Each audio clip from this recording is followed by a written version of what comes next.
Hey there folks, today I want to show you how to draw and paint this really cute ice cream cone. Isn't it adorable? I think this would be great on like a birthday invitation or even just any sort of greeting card that you can think of, because honestly, who doesn't love ice cream? Even lactose intolerant people love ice cream. They're just mad that they can't have it. So anyway, I'm going to show you how to draw this. It's really simple, and I'm going to go right in with pen, and I encourage you to do the same thing because it's really simple. Okay, so here is my blank sheet of paper. I've got my pen here. This will work. And this is a permanent pen, so whatever pen you use that will normally go with watercolor without bleeding, that's what you want to do. Okay, so about halfway up my paper is what I want to keep an eye on, and then I'm just going to draw a triangle without a top on it, with the ends approximately halfway. Alright, now I did that pretty fast, and if you find that your legs of your triangle are not that great, just go over them again until you're satisfied. Okay, this is going to be very sketchy, very loose. It's going to be fine, let me tell you that. Okay, so next we're going to draw a little cloud that is going to be the bottom of the ice cream. Okay, we're going to have it sticking outside the edges of the cone. And this is really just like drawing the clouds in a kindergarten, but we're going to be putting some squiggles and dots on the inside for the texture of the ice cream. Okay? And then we're going to draw the scoop of the ice cream. Just draw a sort of parenthesis type, and it's sort of starting where that cone left off. Okay? Then we're going to draw a smaller cloud. Pretty much the same height, but smaller in width. Again with the dots and squiggles on the inside. Then some smaller parentheses. Actually, you know what? Let's draw the rest of the circle, because as you can see on this one, the cherry is sitting on the top of the ice cream, and this one, the ice cream is over top the cherry, and I like this one better, I think. But you know, it's up to you. It's really something that it doesn't really matter, but I think I like it better this way. So I'm going to finish the circle off, and like I said again, my lines weren't quite perfect, so I redid them until they were, and by the time we're done with this, you're not going to be able to tell. Okay, so first of all, let's draw the cherry. I'm going to draw a little arc. I'm going to zoom in so you can see this better. The cherry is the hardest part, but it's still pretty easy. Okay, I gotta have this paper straight. Okay. Okay, we're going to draw like a letter C, but going to stop where the ice cream hits it. Okay? Then a smaller letter C, just on the pretty much parallel with the edge of that. Okay? And that's where our stem's going to come out. Okay. That was pretty simple, wasn't it? I just drew a curved line going up, then a little dash down, and then another curved line that was smaller on this side than it was on this side. Okay, now we're going to finish our cherry. Okay. That was pretty simple, wasn't it? You wouldn't think that it would be that simple, but it is. Okay, now we're not quite done with the drawing yet. We still have to have the texture of the waffle cone, and there is this edge to it that is like where the waffle cone is folded over. So then we have to draw the texture, and I like to make sure that what's on one side of that little flap is going a slightly different direction than that's on the other side, just so you won't lose that definition. Okay, that was pretty simple. I just basically made a sketchy looking grid, and to make this really look sketchy, if you didn't have a whole bunch of, you know, correction lines, I've drawn this several times already, so I'm pretty well practiced at it, but maybe you aren't. I'm just going to put in some scribbles and dots because I like that sketchy, like urban, pen and dip sort of look to some things, so I'm going to put in some, just like some stuff, just some like extraneous lines that don't really matter much, but they add to the charm, I think, so that's that. And then to draw the border, we're just going to pick a side and draw a couple lines, and then just draw lines on every side of, they don't have to be straight, they don't even have to touch each other, they can cross or not. And then some squiggles, because we put some squiggles in the ice cream, make everything look better, and then some dots to make everything look cohesive. There. And then you can sign it if you wish. I usually wait until I'm done with painting. Usually I forget, and then when it's already on a card, I'm like, oh yeah, I forgot to sign it. But anyway, I'm not going to tell you exactly what colors I'm going to use today, because I want you to look at your own colors and make that decision yourself.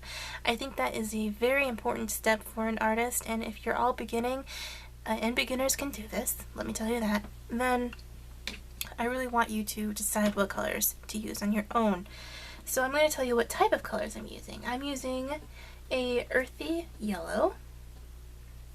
So if you have like a yellow ochre, that will work, but I'm not using yellow ochre today because I use yellow ochre quite a bit and I want to have some fun. This is a different yellow, okay? I just went in on dry paper and painted that. Now we're not trying to have a smooth wash here.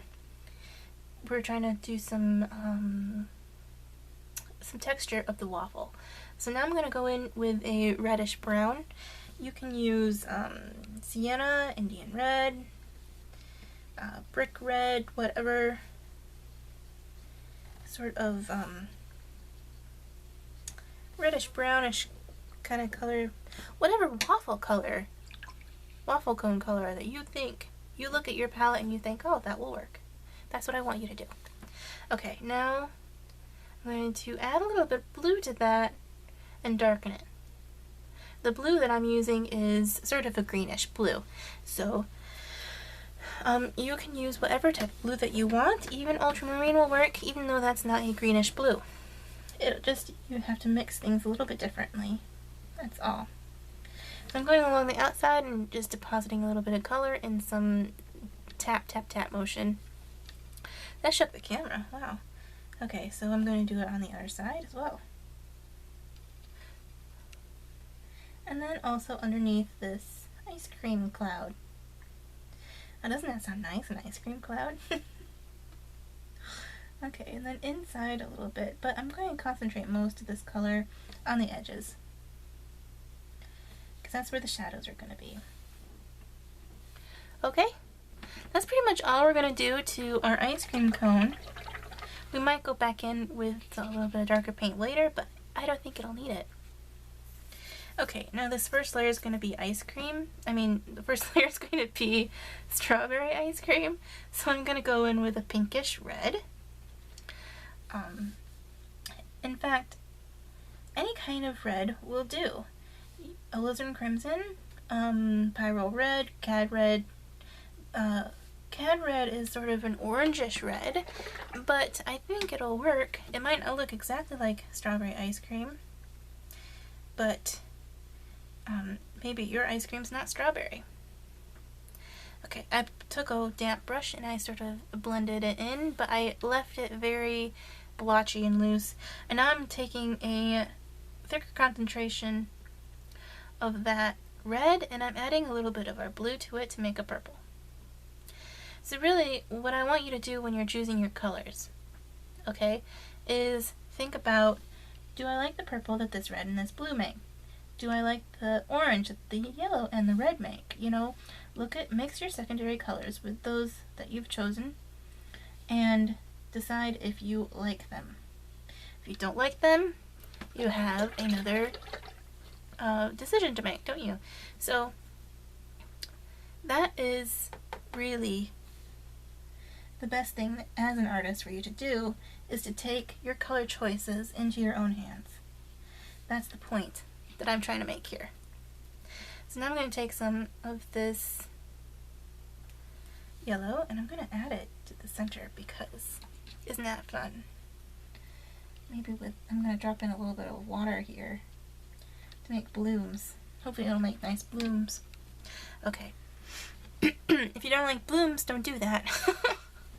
Now the next color is going to be green because it's going to be pistachio ice cream. I don't actually like pistachio ice cream. I like pistachios, but not pistachio ice cream. I guess that's a little bit weird. So, you know, like if you like the green that what you've chosen as your primary, well, then you go for it. It doesn't have to be exactly the same color green as what you see as pistachio ice cream. It will probably read as pistachio ice cream. I just dropped a little bit of blue on the edges, and I'm going to drop a little bit of yellow in the middle.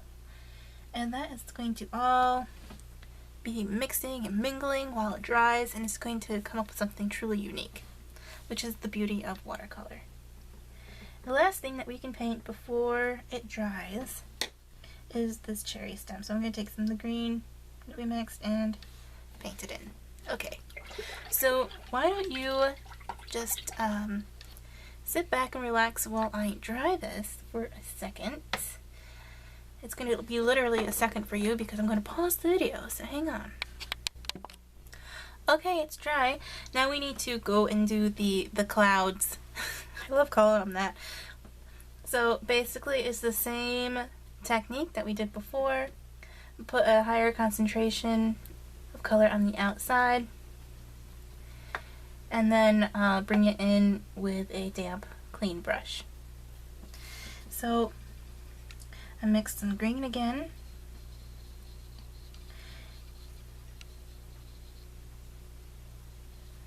Isn't that lovely? I love that color green. It's so happy. A lot of people disagree with me. I know it. I have a strange, I don't know, taste when it comes to the color green. It probably has something to do with my inheriting a room from my older brother, and I don't know if he chose the color of carpet or if it was just what the other people, you know, because it was a manufactured home that, you know, the people that whoever decorates those, I don't know what if they do have decorators, or if somebody just was like, oh, this one's free or cheap or whatever, but it was this awful green carpet. Oh my goodness, it was horrible. Like, picture the worst color swamp green that you can imagine, and it was that, let me tell you. So anyway, because when I moved in, my parents weren't like, we're not going to do that right now, you're going to just have to live with it. So what I did was I went and I got some wallpaper and some fabric for curtains that sort of matched it, but it made it look better, you know, and it was not a traditional type of green on the wallpaper and the curtains. This is so funny remembering it, but oh, it was horrible when living it. But anyway, so I have this weird appreciation for odd color greens now. All I can say is that I now have a room that I have interior designed myself, and it's not green, even though I do like odd color greens now.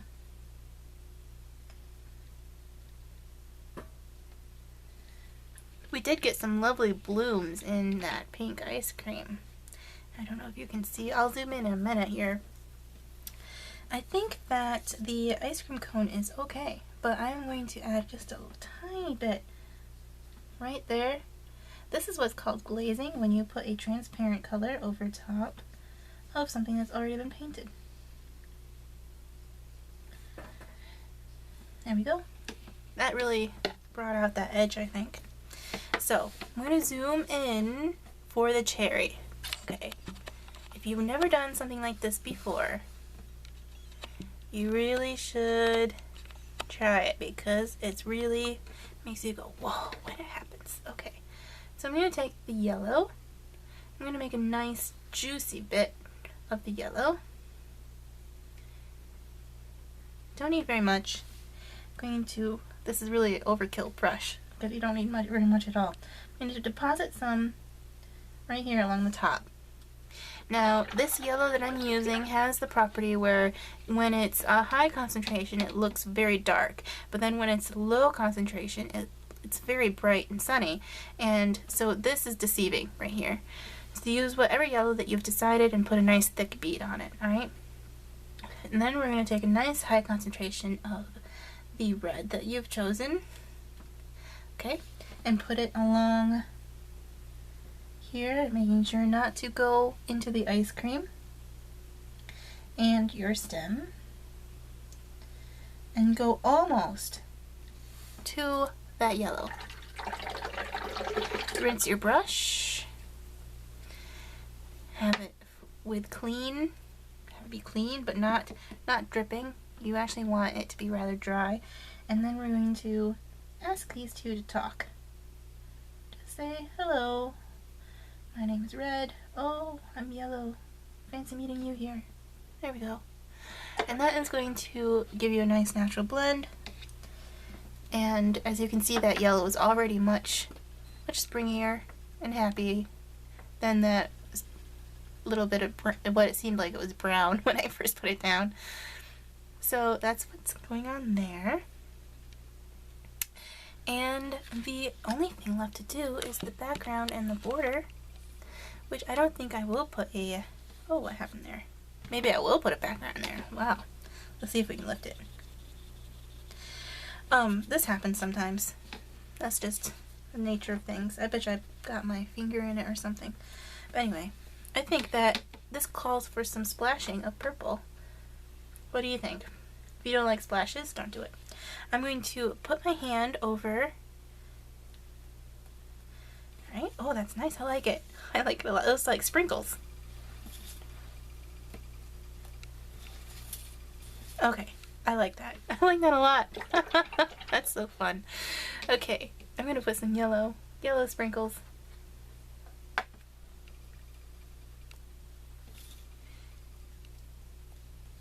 If you get any splashes where you don't want them, all you have to do is dab them off. I don't think I did.